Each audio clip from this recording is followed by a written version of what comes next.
What's up everyone, and welcome to a brand new series we're going to do to highlight some of the best team plays we get submitted and to allow us to share with you guys some great plays with much more detail. Although some of these clips could surely be in our top 5 plays, we're going to select some of our favorite submissions from every month to break down and highlight in a different type of way to show you that you can't always rock it solo. With that, we're going to get into our first play, and we see Nidalee under hot pursuit as Elise sticks around to make sure Nidalee can get out fine first, and then she gets herself out later with a nice cocoon into a chain stun thanks to Xerath. She knew Nidalee had no great disengage other than Cougar form and that she herself has a stun, so she stayed back to support and see the escape through, rather than bailing on her with the mentality that she's a support and I'm a carry, so me first and then maybe she can get away too. Going back to the play, they notice that he leap strikes to a minion, leaving him with no gap closers, and even though they're both low in health, they turn together and chain stun him, going all in for the kill. If either of them didn't trust the other, Jax could have gone through with the stun and then the enemy Twitch would have been there to clean up in a heartbeat. Now left in a 2v2, Elise flanks around the back as Xerath buys time and then tries to run with the movement speed after his W, but then Thresh lands a clutch hook to reel him in, and at this point Xerath is a sitting duck and at the mercy of Twitch, who's getting closer and closer to being in attack range of Xerath.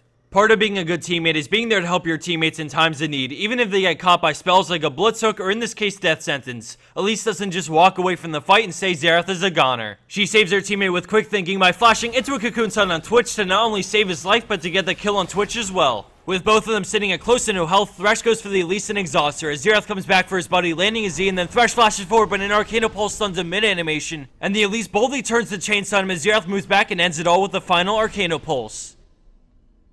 For our second clip, we have an epic battle at bot lane, and we start things off with a gank from Jax, but if you look closely, we see a ward placed from Janna, alerts Skarner, giving him time to use his W before Jax emerges, allowing him to quickly outrun the counter-strike. Thanks to a combination of mechanics by both players, but more importantly, a simple ward placed by blue team support, 75 gold spent, Skarner makes it out and they don't have to blow a single cooldown. This allows them to actually counter-engage as Varus joins the fight with his ultimate, and they quickly focus down Thresh as his ultimate spreads to the rest of the enemy team. Skarner knows that bolt time is coming up, so he runs back in, instantly interrupting it with his ultimate that he was able to save in the beginning, as Janna monsoons to heal all three, and they focus down Misfortune together as a final shield keeps Skarner alive.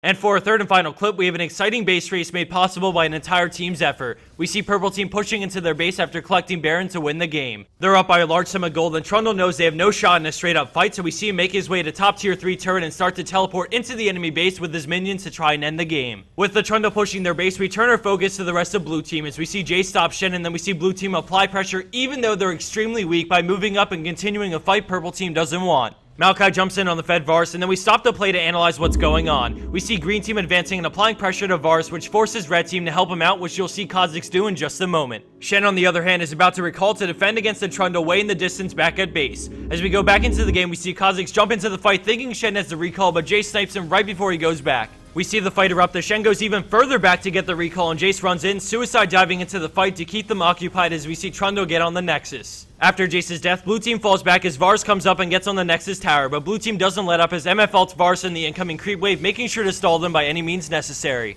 Because of teamwork and teamwork alone, Trundle takes the Nexus and wins the game. Thanks everyone for watching, I hope you enjoyed, and don't forget to submit your own teamwork plays for a chance to be featured in episode 2 of this series.